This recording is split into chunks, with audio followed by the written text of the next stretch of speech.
New ইয়র্কে বসবাসরত বৃহত্তর বাংলাদেশি কমিউনিটি সহ অন্যান্য কমিউনিটিকে সেবা দেওয়ার মানসিকতা নিয়ে ৭২-৩২ জ্যাকসন হাইটস ঠিকানায় নতুন অফিস প্রতিষ্ঠা করেছেন বাংলাদেশি আমেরিকান শ্রাকুনি সিপিএ।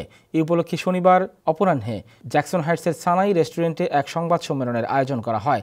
সংবাদ সম্মেলনে সিপিএ শ্রাবণী বলেছেন, বিশেষ করে বাংলাদেশি হিসেবে কমিউনিটির পাশে থাকার জন্য স্বল্পমূল্য ট্যাক্স সুবিধাসহ নানান সেবার প্রবাসীদের পাশে থাকাই তার প্রথম এবং প্রধান উদ্দেশ্য। তিনি জানান, নিউ ইয়র্ক ছাড়াও যুক্তরাষ্ট্রের ফ্লোরিডা, কানেটিকাট রাজ্যের লাইসেন্স থাকায় এই ৩ রাজ্যের যে কেউ তার জ্যাকসন হাইটস অফিস থেকে ট্যাক্স, অ্যাকাউন্টিং এবং বিজনেস সংক্রান্ত যে কোনো ধরনের সুবিধা নিতে পারবেন। সংবাদ সম্মেলনে চট্টগ্রাম সমিতি ইউএসএর নবনির্বাচিত কমিটি ফুল দিয়ে তাকে অভিনন্দন জানান।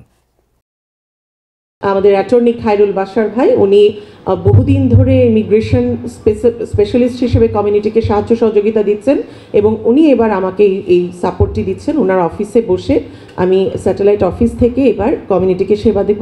কানেটিকাটের যারা আছেন তাদেরকেও আমি সেবা দিব। আমার নিউ ইয়র্ক এবং কানেটিকাট দুটো স্টেটেই সিপিএ লাইসেন্স আছে, সেখানে আমি অফিস মেনটেন করতে পারি। তাছাড়া আমার ফ্লোরিডাতেও সিপিএ লাইসেন্স আছে এবং বাংলাদেশ কমিউনিটি অনেক বড় হচ্ছে, প্রফেশনালরা বাড়ছে, সুতরাং আমাদের সংযুক্ত হওয়া দরকার।